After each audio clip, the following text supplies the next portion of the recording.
Good afternoon. Thank you for joining us today. We hope that you are enjoying the conference as we near the end of it and that you're absorbing all sorts of great information. Before I introduce our panel today, I just want to let everyone know that we hope that you'll communicate with us in the chat, and there will be time at the end for Q&A. It's my honor to present with this panel today. My name is Angie Shepard. I'm with Region 2 Area Agency on Aging, which is located in the village of Brooklyn, Michigan, also the home of Michigan International Speedway. Also from Region 2 Area Agency on Aging, we have Kara Lorenz Goings, who is our Assistant Director. From the Michigan Elder Justice Coordinating Council, we have Mr. Ron Tatro, who is also a member of our Attorney General's Elder Abuse Task Force. And from Area Agency on Aging Region 3C, we have Laura Sutter and also Joshua Engelhardt. I will go ahead and share my screen now. Just to go over what we're going to cover today, I'm hoping that many of you were present at the earlier presentation with Ms. Barron, who is giving us some really great updates on the hard work of the Elder Abuse Task Force. I think you'll find this session is a good companion to that previous session. I'd also like to point out that yesterday, June 15th, was World Elder Abuse Awareness Day. And so this goes in accordance with that as well. We're going to be talking about different elder abuse prevention projects and other work that's going on around the state of Michigan. We'll talk about multidisciplinary teams and review project development, project objectives and successes, funding and sustaining a couple of different elder abuse prevention programs that we have in Michigan. And with that, I will go ahead and pass it off to Mr. Ron Tatro. Well, good afternoon, and I echo Angie's words of welcome. Thank you for joining us this afternoon. As we know, as our communities continue to age and the baby boomers are moving into their next phase of their life, we realize that elder abuse is a problem not only in Michigan, but nationwide. We have estimates that we have in the state of Michigan that we have somewhere between 80 and 100,000 victims of elder abuse in our communities. So it's always been a question and a discussion for many years about how best to look at and how best to address the issue of elder abuse. And what are some of the tools that are out there? And over the years, many different tools, models, programs have been developed to take a look at this. Today, we're going to focus on multidisciplinary teams, or MDTs, as they're called. MDTs has a very long history. It has been used for many years in things such as disciplines such as education, medicine, social services, businesses, and a host of other professions. I think that if we're in any profession, we've talked about collaboration and we've talked about team building, and there's a whole host of terms that are used for this. But MDTs are really there to bring people together. In a minute, we're going to share a definition of what an MDT is. It's interesting to note that in recent years, and I would say probably within the past 10 years, that MDTs have really come into their own as it relates to elder justice activities. And you'll notice here that I'm not using the word elder abuse, but rather I'm using the word elder justice. And that is because if we look at victimization, what we find is that our victims are across many of the disciplines that I mentioned before, as well as some that I haven't mentioned yet. And the focus has really been not only to identify and to support and to provide services to these victims, but also to be able to bring justice to these victims. So that encompasses using the courts and criminal justice and a host of other professions. So I have a tendency not to talk about elder abuse activities, but rather talk about elder justice activities. One of the interesting challenges about MDTs is where they get developed and how they get developed. And I'm going to kind of focus my presentation today on Michigan, even though there's MDTs in every state in the country that look at elder justice issues. So I think about the programs that we have here in Michigan. And I'm going to spend a little time in a couple of slides talking about that. But what you'll see is that they are in different geographies. What'll work in a rural setting will not work in an urban setting or a suburb setting. Different demographics, and demographics are not only cultural, but they're also racial, as well as religious sometimes that impact that. And perhaps most noticeably about the MDTs that I see here in Michigan is the wide range of resources that they bring to the table. I should note that in my job as the director for the Michigan Elder Justice Coordinating Council, I have the great fortune to be able to work with MDTs across the state, and I get to work with them on a pretty close basis. And that affords me the opportunity to see how each plan or each program is the same, but also how it is different and what sort of issues and challenges they bring to the table. So in a minute, I'll talk a little more about that. Next, please. So what is an MDT? Well, the easiest way to say it is it's a group of professionals that come together, normally from 3 or more disciplines that are bound by a common purpose, a shared goal, and a shared definition of the problem they are addressing. So this really becomes challenging sometimes and really focuses on what really is the key component to an MDT. So let me give you an example. If there are individuals from 3 different professions that come to the table, and I'll randomly pick some for this discussion, say perhaps from education, medicine, and housing, and we all want to do something for seniors, but we cannot agree upon what the issue or the problem or the focus of our program will be. Maybe the housing folks want to get more subsidized housing or Section 8 housing. Perhaps the medical profession wants to strengthen urgent care, or perhaps the education people want to do more community awareness. All of those are very valid points, but until we come to whatever our central definition is and what our central goal is, MDTs generally will not work.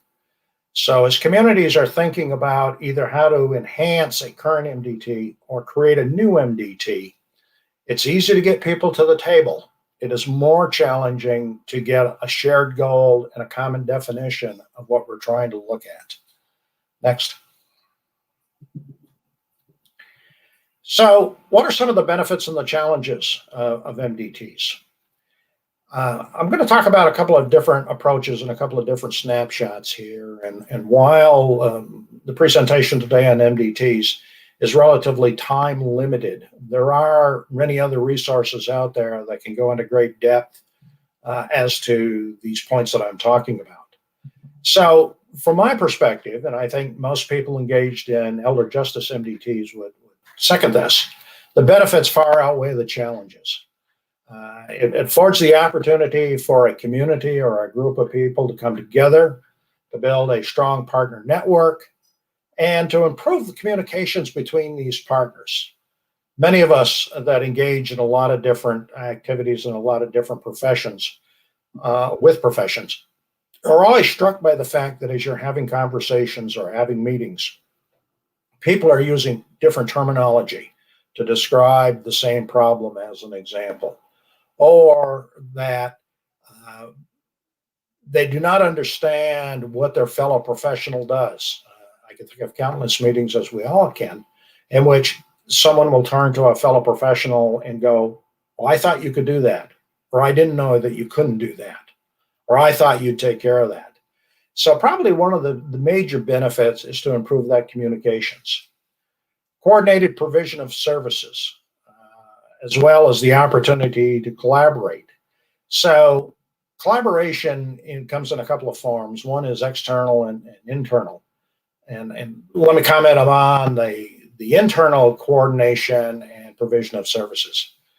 What we know is that many of us serve clients that in fact move from program to program, trying to avail themselves of whatever those resources are. The reality is that the client can be better served if in fact we can sit around the table and we can agree upon service provider A will do this, B will do that, C will do that.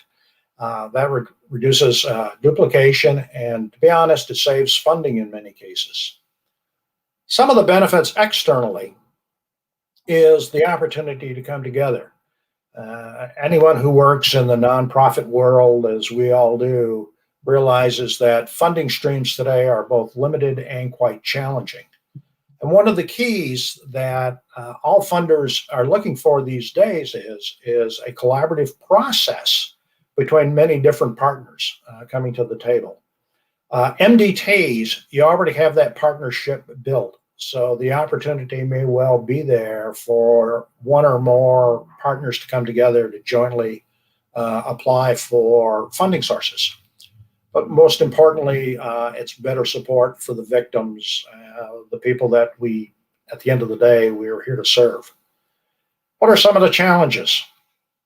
The challenges are relevant and challenges need to be addressed. I've seen too many MDTs that think, well, if we kind of ignore this, it'll just really go away and that we don't have to deal with that.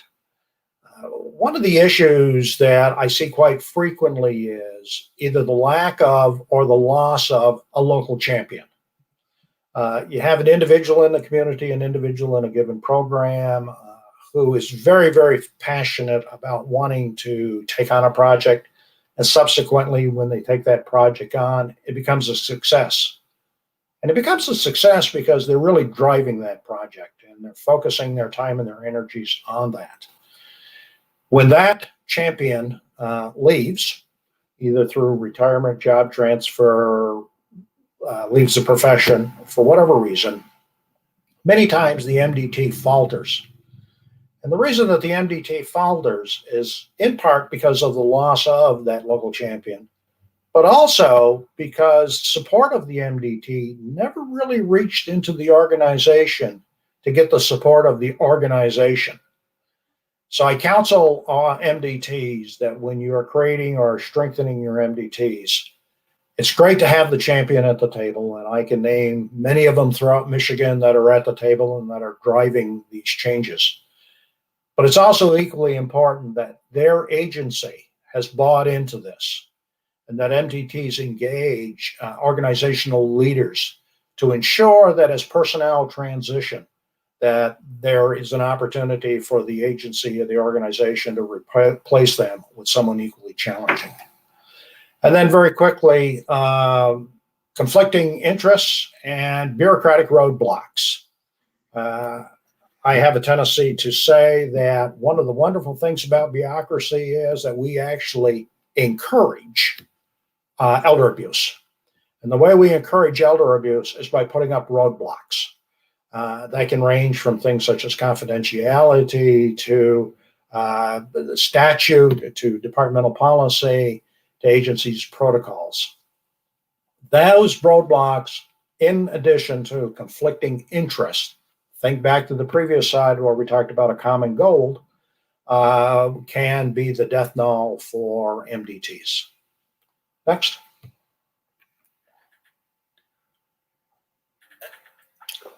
So this is just a quick history lesson and a few remaining minutes that I have. MDTs, the first records of them really came into the 1990s, came into Michigan. They were formed by initially through the Triad programs. If you're not familiar, Triad was a program from the National Sheriff's Association, which allowed the sheriff's departments, service providers, and senior citizens to come together to do senior programming.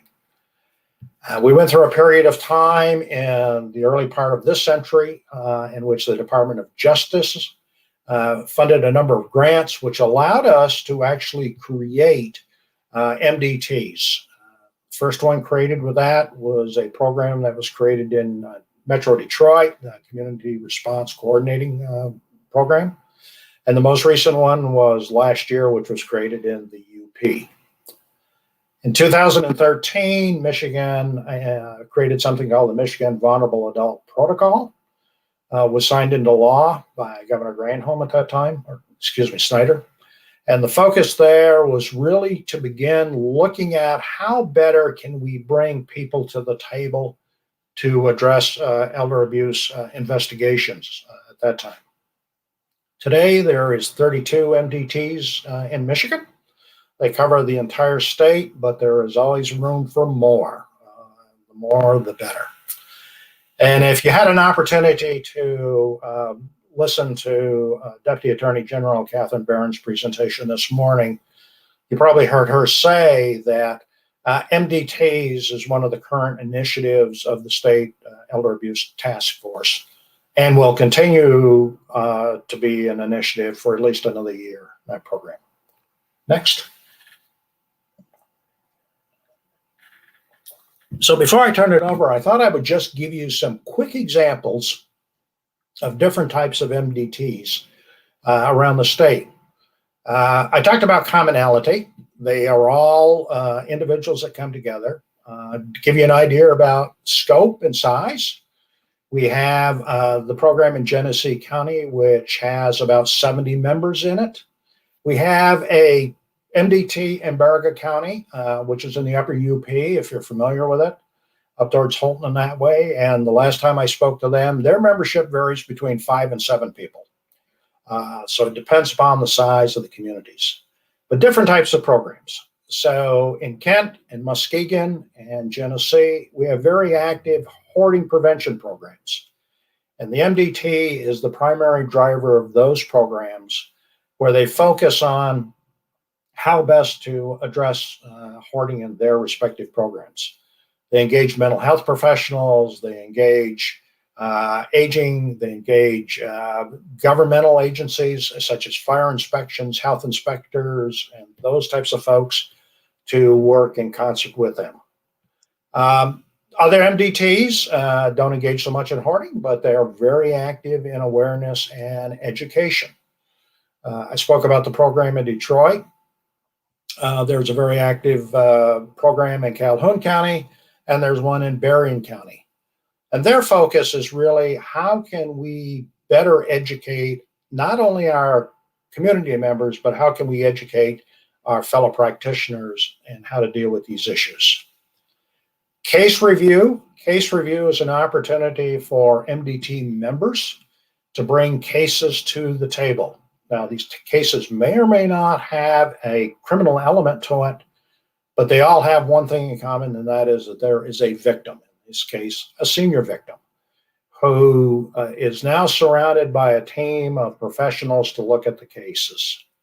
We have very active case reviews in Kalamazoo County. We have that in Kent County. We have a team in Midland that the prosecutor chairs up there. And then in the UP, we have the first FAST team in the state, and that stands for Financial Abuse Specialist Team.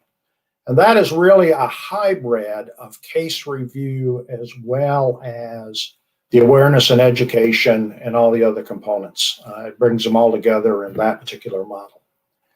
So that is just a snapshot of some of the 32 different programs that are out there and the type of things that they want to do. But enough about talking about generalities. So now let's talk about something specific. So today we have this wonderful opportunity to hear from two outstanding programs. And I want to transition it over back to Angie, who's going to talk about Safe Haven. Thank you. Thank you, Ron. Yep, actually, Kara is going to go ahead and go through these first couple of slides, and then I will talk. Yes, hi, good afternoon, everyone. I am Kara Lorenz Goings. I'm the Assistant Director at Region 2.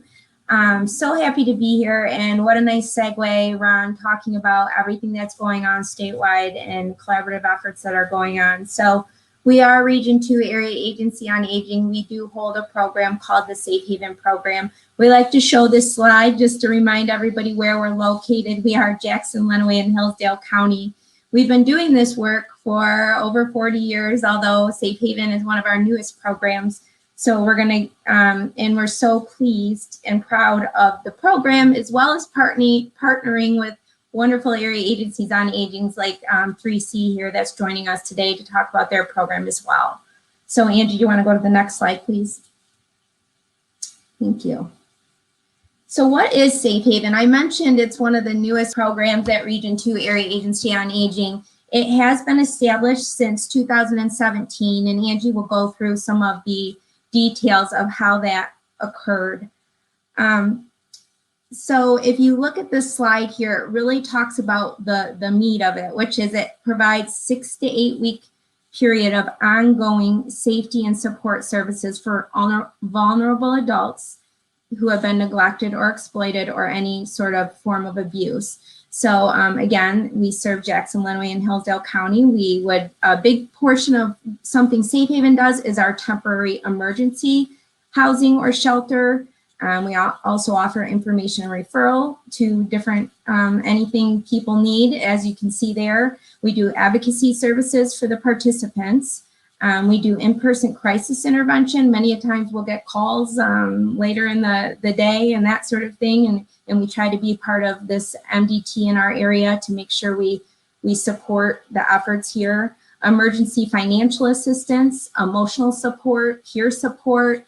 The intensive care management or supports coordination that goes on during this program is really key, as well as the temporary housing. And then some things that aren't listed here, we can offer community living supports within those 6 to 8 weeks, really any service somebody needs during that time to help them feel comfortable, safe, secure, so we can get them back to a safe, secure location after that 6 to 8 weeks. Do you want to go to the next slide? So why are we doing Safe Haven? As many of you have, we've worked with Adult Protective Services for years just to support the efforts there. We have a nice working relationship in the 3 counties we serve with APS. So we were already kind of doing a form of this work. And now we have the staff in the program to actually do it in a more formal format for sure. And it does fill a service gap. This is a nationwide service gap, right? I like to relate it to almost like a foster support system for vulnerable adults who have fallen victim to these topics. Safe Haven does offer that immediate safety to the population with that intensive care management that I mentioned and all of those safety resources. So that is really why we decided and became passionate about this program and kept investigating how we could develop it more formally. And I think Angie's going to take over to the next slide. Yes, thanks, Kara. I'm just going to give you a brief synopsis of how the program started, how we've developed and grown the program over the last few years, and also how we are funding the program, because there's a couple different creative methods we've used to continue funding this program. So in 2017, this was our very first year of initiating the program. We received the PREVENT grant, which is the acronym is Prevent Elder and Vulnerable Adult Abuse, Exploitation, and Neglect Today. That was through the state of Michigan, through Aging and Adult Services. And that was our first year receiving the grant. And that was what helped us really, was our springboard for initiating this program. So it really was just a year of developing the program and growing the program. We just had staff who was already, working, wearing many other hats at the agency, sort of piecemealing this and working to grow and serve these participants. So we served 5 participants that year. In 2018, we did not receive the PREVENT grant, and that was due to our own technical difficulties on our end, unfortunately. But this program was really important to us. We wanted to keep it going. We had the support from our board. So we decided we're going to hold a benefit. We're going to hold a fundraiser to help offset those funds that we didn't receive through the Prevent grant. It was really our first time holding a big fundraiser like this, so it was new to all of us, but it was really a good learning experience, and I think we had a really good time planning it and putting it together. So, and that allowed us to, in 2018, we served 20 participants that year. Moving on to 2019, this is really kind of where the program sort of takes off. We were granted the VOCA grant, Victims of Crime Act. This was the first year that they released the stream of funding for services of victims to elder abuse. And we're very thankful to have that grant, and that grant sort of mainly helps provide funding for staffing for the program. And then we also received the Prevent grant again that year to help cover the cost of services. So we're very thankful for both of those grants. We were able to add 2 full-time staff that year, myself as the program manager, and then we have a supports coordinator, elder abuse victim specialist, who does the direct care and the intensive case management piece. That was the first year that we started our MDT, or the Partnership to Prevent Elder Abuse, which Safe Haven facilitates. Our area does have, Ron talked about earlier, the vulnerable adult protocol. APS does conduct those meetings in our area, although they haven't been happening during COVID. Our staff does participate in those meetings as well, and likewise APS is part of our MDT. And really the difference between the two, I think, is that our MDT covers our tri-county service area, and really just wanting to make sure that we hold that safety net, make sure that we are serving those victims appropriately, and that we can refer within that multidisciplinary team. We held our second annual Safe Haven benefit that year, and I'll show you some pictures a little bit later on, but with that funding and those full-time staff, we were able to serve 47 participants that year. In 2020, again, we had the VOCA and the Prevent grants. Due to COVID, we did have to move our benefit to a virtual event, but so it wasn't as fun as having our in-person event, but it still went well, and we're glad to be able to continue doing that for 3 years in a row. Another thing that we started in 2020 that was really has been a really great collaboration is that we have partnered with a local landlord to help provide that temporary emergency shelter to our participants. He was actually in the process of remodeling these units when we started collaborating with him, and some of our staff actually helped with the remodel and helping him make it fully accessible. So it has a ramp, it has walk-in showers, it has grab bars, because we knew that we just, there's going to be different people of different abilities that, need the assistance. So we wanted to make sure that we could put anybody in there that needed it. So we started doing that. And again, we're still doing that now, and it's going very well. We sublease those units to the participants on a temporary basis. And then once they find permanent housing, they move on. And then we move somebody else in. So, and they're actually right near our office too. So it makes it really easy for our staff to sort of monitor what's going on and make sure that people are staying safe. We did serve 42 participants in 2020, and I did just want to talk a little bit. Ron mentioned Genesee County and their MDT. We have been ongoing collaborations with them. We know that they're really interested in replicating this project, and so we're trying to offer them support as much as we possibly can, because we want to see it replicated too. We think that this is really important work and it's really needed. And then moving on to this year, so far to date, we've served 26 participants, making a total of 140 since 2017. I think that number really shows the need for this program. And we also know that with elder abuse tending to be underreported, we really want to make sure that we're getting the word out and that people know that this assistance is out there, because more than likely there's people who are not getting the help that they need. We do still have the VOCA grant. We're in our third year of that grant. The prevent funds were not available this year, but I do understand that they are going to be available for 2022. So that's good news. We're thankful for that. We're actually in the middle of our 4th annual Safe Haven benefit. Rather than doing an actual event this year, we decided to do a month-long fundraising campaign. And so June 1st through June 30th, we are doing a lot of outreach, just trying to get the word out and get some community support for these victims and helping us continue to provide these services. We've continued our partnership with our local landlord to sublease those accessible units. Something that we initiated last year, I'm sure many of you are familiar with TBD Solutions, but we partnered with them last year, and they're trying to help us find some other ways of sustaining the program. So one partnership we're in the process of pursuing is with our local community mental health.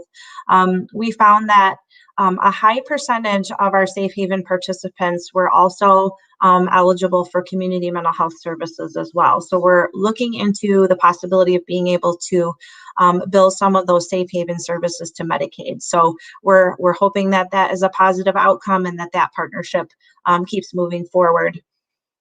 We've also been able to help sustain the program by just submitting applications to other entities, to the Michigan Health Endowment Fund, to AARP, our local United Way and community foundations as well.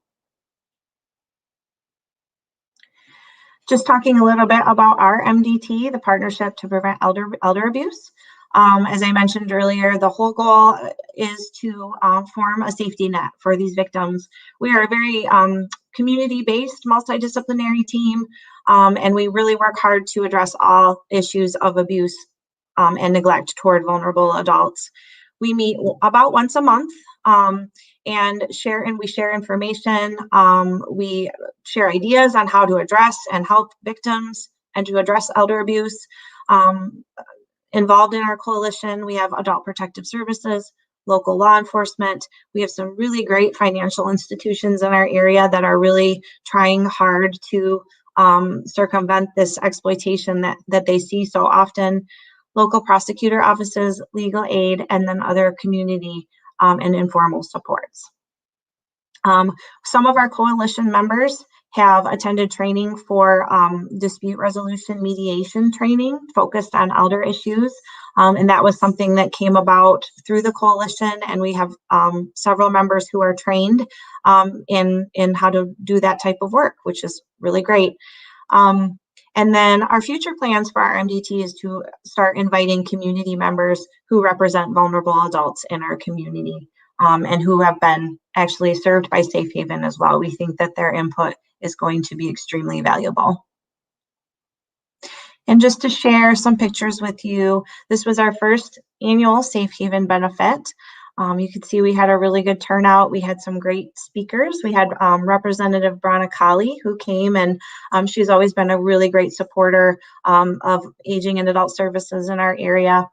And we're very thankful for her support. And then our second annual benefit, I should mention we held this at the Point Bar and Grill, which is in Clark Lake, Michigan. It was really a fun event and just really great to see people. And we're hoping we can do it in person again next. Fingers crossed. Also wanted to mention that Safe Haven is the recipient of the N4A Achievement Award in 2018, which we're also very proud of. Just wanted to share a testimony with you from one of our participants who gave us permission to share this, of course. I won't read it to you, but just to paraphrase, in my memory of working with Lisa, she was living with a roommate who we suspect maybe had some untreated mental health issues and was not going well for her. She did not feel safe in that home and she needed to get out. And she also has some disabilities and health issues that, require her to need some care. So we were able to, I don't think I mentioned earlier, we have the apartment units that we use for shelter, but we also partner with several local motels. So if those units are full, we're able to put people safely in a motel room. So she was able to stay there she made it within about the 8 weeks. She was able to find permanent housing. She was able to find an apartment that was accessible and affordable to her with the help of our supports coordinator. And I will say that from what I know, she is still living in that apartment and doing well. So we consider her to be a success story. And now I will pass the mic to Laura and Joshua. Thanks, Angie. I am too so excited to be a part of this panel. Thanks for inviting us to share some of our story and history. Ron Tatro and I definitely go way back to the late 90s when one of our county protocols was one of the first in the state of Michigan, I think. I am super pleased to be a part of the chat today. So thank you for having us. And Joshua Engelhardt is our victim specialist here for Branch County. He's also serving St. Joseph County in a staffing transition here. We have a long, strong history of working on elder justice issues and working collaboratively with our community partners to address this issue in our communities and to advocate for vulnerable adults. We had never utilized, other than some federal program development funding, anything to formally staff it. Our team at the area agency was always just very willing to step to the plate and try to organize regular meetings. But with this Victim of Crime Act funding that was released in 2018, we stepped right up to that application and really saw it as a great advantage to actually put a staff person and staff to this commitment that's here locally. So the funding application was awarded. We were giddy. Day one began October 1st. We received our first referral on day 3. And so in our scrambling, oh my goodness, what do we do? How do we do this? Funny story, I called the Division of Victim Services and said, okay, what do we do? And she said, just because of that giddy excitement of starting something new, she said, oh, do what you said in your proposal. And I said, oh, all right, so we will. And we did. And so that was the first day of directly serving a victim themselves. And because of that victimization, we were able to leverage some of the partnerships that had been built and use our staffing approach, which is similar to our community living program, using a nurse and social worker to surround someone in a person-centered way or a victim-centered way, as we used with this project. And so our full-time victim specialists can leverage those supportive staff as well if needed, depending on the situation. And so, we provide consultation, develop outreach materials, and look to our peers to assist with the development and revisions of these protocol documents, which have now morphed year after year.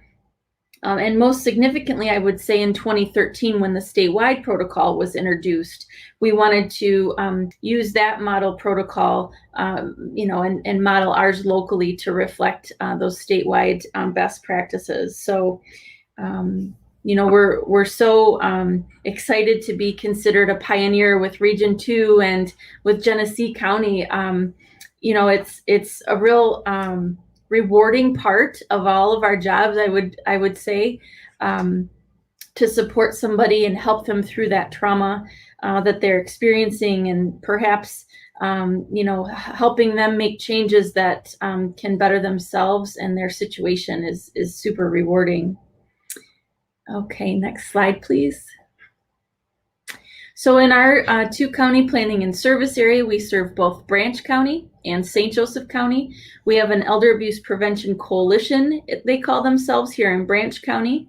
In St. Joseph County, they are considered an interdisciplinary team. So they have a little bit different approach, if you will. The team in St. Joe County does more of a case review, although it's not documented and does not have a prescriptive tool that's used. It's more based in a confidentiality practice and surrounding, all the disciplines that are outlined here, and or actually on the next slide. But we, definitely want to identify gaps, evaluate how, current interactions are going. Many times multiple organizations are involved. And so we constantly try to check ourselves on that communication and, the knowledge that we know of one another. Ron alluded to that earlier in the presentation, that this communication is key. We also, again, have worked real hard on confidentiality agreements.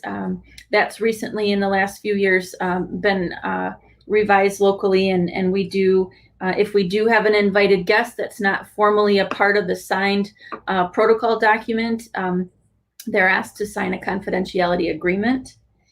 And then we also do real significant training based on the needs in each community. So each county's group identifies what might be lacking and or needed. A lot of times in recent years, that's been surrounding the law enforcement field. And so we've enjoyed a lot of dynamic team approaches to training for our law enforcement and first responders as well. Next slide, please. Here's a list of our current team members. I don't need to read it, I don't think, but I love the puzzle pieces. Josh assisted in making this PowerPoint. We are definitely all individuals, but yet when we work together, we're much stronger. And that is exactly what these teams can do and can be in your communities. As Ron also mentioned earlier, a lot of the foundational work had been done years and years ago, but those champions have been, and those champions have changed, but there is still that solid commitment organizationally among all these entities to work together to combat abuse, neglect, and exploitation in our communities. I think we can switch, and I will be now handing it over to my coworker and colleague, Josh Engelhart, who is a victim specialist. Josh. Thank you very much, Lauren. I want to echo what she said earlier, and that our agency is extremely honored to be here with Region 2 and Mr. Tatro to present to everyone here today. So COVID-19, it presented many obstacles, but also provided many opportunities for our agency. And when it comes to the isolation factor, in-person visits were suspended, but our telephonic assessments and case management led to more frequent conversations and check-ins by both the victim and myself, the victim specialist. The isolation is the breeding ground for maltreatment and abuse. I'm sure many of you would agree with that, to take place among vulnerable adults. So these frequent check-ins addressed and combated that concern and factor. Also, fear and loneliness are emotions that are usually felt when isolated. So an opportunity arose based on the feedback that our agency received from these consistent interactions and interventions. Area Agency on Aging 3C developed COVID care packages to help combat the fear and the loneliness. These packages included education material about COVID-19, games, sanitizers, cleaners, personal care items, and activities to support victims and participants. We would call ahead and leave the bag at the front door of the participants' residence. The sense of appreciation from our participants was and is still truly felt.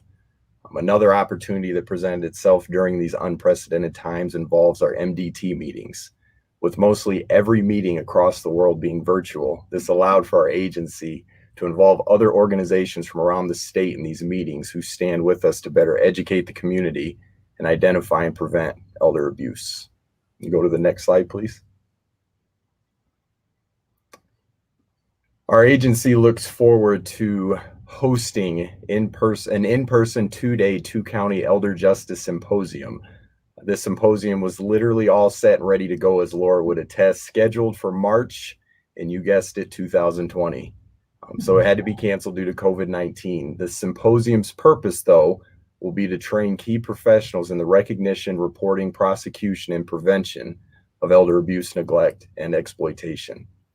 Our agency also did some physical remodeling to help provide better services to our participants with new meeting space inside of our agency. We also look forward to announcing and adopting the Enhanced Branch County Vulnerable Adult Protocol, which was scheduled to take place during the symposium in 2020 as well. This protocol will provide Branch County with the framework and the layout to morph from the current coalition that Laura mentioned earlier to a multidisciplinary team that will allow us to discuss case-specific situations involving vulnerable adult abuse. We also look forward to examine the possibility of an elder death review team in both counties. These teams focus on deaths of elders where suspicions arose about the abuse or neglect in the elder's death, or if abuse and neglect actually existed in the elder's death. Teams may be convened by the medical examiner, coroner, district attorney, or another public entity. That is all I have, so I will now punt it back over to Kara for any questions that you guys may have.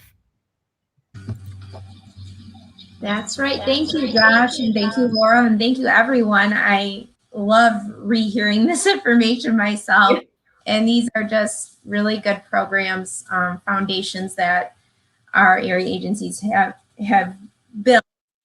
And it's great to hear the work that Ron is involved in too, and he gets to see kind of MDTs from above. So great information. So this is our question and answer time. You see here on this slide, we have our emails. You can contact us after this with any questions you would like as well. I'm just waiting to see if there's any questions from anyone.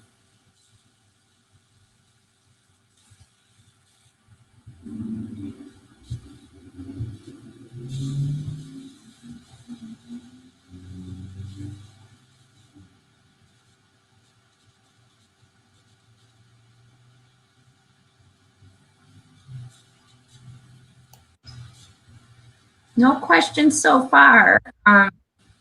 Again, if you have any questions, please put them in the chat and we would be happy to answer them. Otherwise, we also have this information on our slide and you could always follow up with questions at a later date.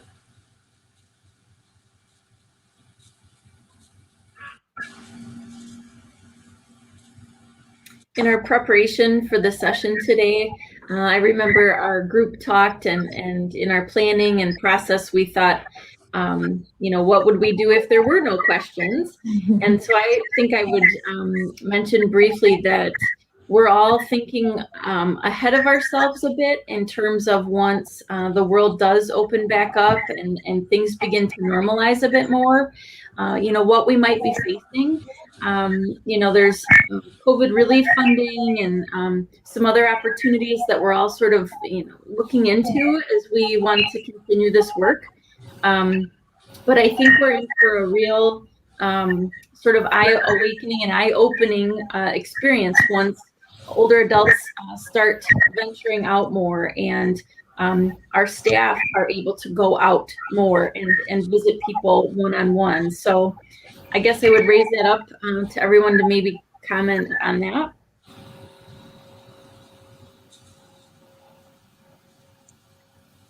I know that I had mentioned to you last week, Laura, that I get asked that a few times recently. What effects have COVID had on the prevalence of abuse and neglect? And yeah, I think I mentioned that, and I don't think we're seeing it yet. I think because we're still filtering back out into homes and communities and being able to see people face to face. I don't think that we really know yet fully what's happened. Mm-hmm. I have to agree. This network is amazing, and I know we've all transitioned so much over the last couple of years just to try to combat whatever we could, because we know the folks we're serving, Region 2 specifically, took off with their friendly reassurance program and telephonic check-ins, and I know 3C mentioned those kits and that sort of thing, and I know we've all done our own things to try to combat that, but I believe that once things start opening up more, we will be having to be more flexible about how we are supporting the efforts here. And I really think groups like this and the people listening is right where we can do that. So no questions. We have a thank you for sharing. It's always great to hear about MDTs and collaboratives that are happening. So thank you for that comment. And someone else said thank you. Thank you for listening. I think I would follow up with an offer. And the offer is to make groups around the state who either have an MDT or want to start an MDT, that increasingly there's more and more resources to help them find their way. The operation that I run, the Elder Justice Council, in fact, is a resource to that. Part of the new program that we're putting in conjunction through the task force is we've actually gathered together a team of mentor programs across the state. We have identified 10 different programs and current MDTs who have agreed to serve as mentors for either current programs or for new programs. So if you're facing a challenge or if you're thinking of starting something, there is resources out there for you. That's great, Ron. Thank you for sharing. We do have a question from Tracy. It says in some cases, it's seen the victim has had undiagnosed cognitive impairment. Do we have resources to be used for neuropsychological testing to diagnose these deficits? I don't know if Angie or Josh wants to talk about that. In my situation, we utilize Adult Protective Services a lot in our counties for those testings and for that initial interaction. They usually have that authority as well to kind of go in there and do that assessment and then order any kind of psychological testing that they see is needed or required. So I would agree with that as well. I think that that's a question where the collaboration piece really comes in, and it's important to have those relationships. But we do rely on APS a lot for that type of testing and helping, sort of break down the barriers to get that type of testing done. But we also, our relationship with our local community mental health is helpful in that area as well, because they can also sort of circumvent, I think, a lot of those roadblocks that happen when you're trying to have that testing done. So collaboration is key always. Thank you. And that just had me thinking, sometimes there's different family dynamics or informal support dynamics that goes on in instances with any kind of diagnosis, but cognitive deficits. So I think about that dispute resolution, mediation partner that we have. I would really suggest sometimes if you feel like you're running into a lot of dynamics like that, that is a great resource to try to maybe kind of nudge a little bit of an intervention to. So there are not any more questions. Does anybody else on the panel want to talk about anything before our session ends?